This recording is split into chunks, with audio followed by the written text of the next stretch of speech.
Hi, I'm Daryl Eckman, President of Eckman Wealth Management, where we strive to provide you with a realistic view of investing. Lately, we've been getting quite a few phone calls regarding the condition of the banking system. So today I'd like to put today's banking issues into perspective with a much more serious dilemma, which was the financial crisis that we had in 2007 and 2008. So this is going to take us back to the Clinton administration back in the late 90s when a very good idea didn't work out very well, which was to try to have owner occupancy in this country go from 60% to 70%. So what happened during the administration there, the lending laws, the banking lending laws were relaxed.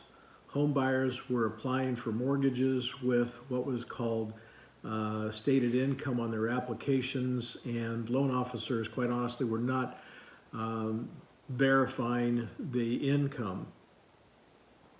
We also had the tech wreck at that time, late 90s. Everybody was buying technology stocks because of what was happening with Y2K. I won't go too much into that, but it certainly did contribute. So between the tech wreck and then we had 9/11 that happened, 2000, 2001, and 2002, the economy was just driven into a tailspin from that.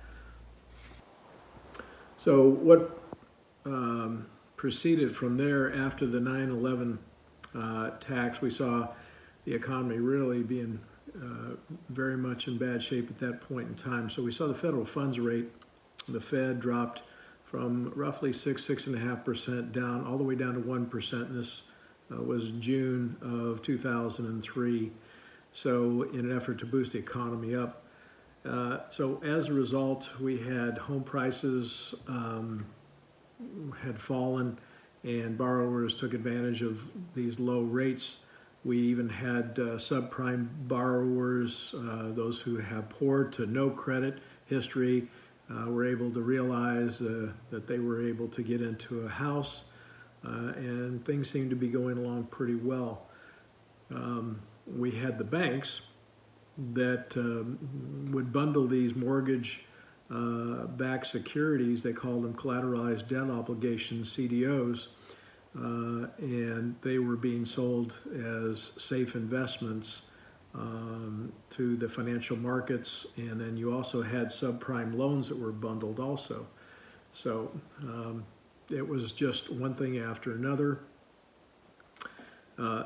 So there was signs of trouble that started as early as 2004. So fast forwarding all the way to 2007, when we really started to see things really start to get difficult. And it went through the banking system very quickly, and we even saw countries, Ireland, Italy, Portugal, Spain, were having difficulty from all the toxic assets that they had in their portfolios. So we had somewhat of a free fall. I recall this, and it was really quite a scary time. That was certainly a difficult time. We had, at the end of that period of time, in 2008, we had Hank Paulson, who was the Secretary of Treasury at that time, having to go to Nancy Pelosi and Harry Reid, who were the top politicians in the House and the Senate. And they had to appropriate $800 billion into the system to prop it up. And then later, in the first quarter of the Obama administration, they had to put another $600 billion, and then a series of techniques to try to prop up treasuries and collateralize mortgage obligations. So you had lots of maneuvering to try to keep the system in place. So fast forward to the end of 2008, we saw the economy starting to really deteriorate. The banking system was coming undone, and we had Hank Paulson, who was the Secretary of Treasury in the Bush administration, actually having to go to Nancy Pelosi and Harry Reid, who were the leaders of the Congress, the Senate, and House of Representatives, and asking them for the bailout of $800 billion. And then another $600 billion was also brought into the system by about the end of the first quarter of the Obama administration. So it was shortly after that we had Barney Frank and Christopher Dodd come up with the Dodd-Frank bill that was supposed to fix the banking system forever. And of course, it was quite arduous. It was, I remember it was 22,000 pages, which is like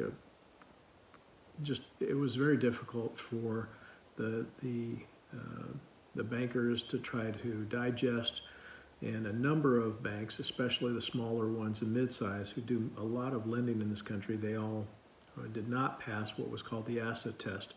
So their doors were shut for good. So I guess the moral of the story is that in comparison to that financial crisis, which truly was one, this appears to be caught in plenty of time, but this is something that goes on a pretty regular basis. The lending laws are relaxed.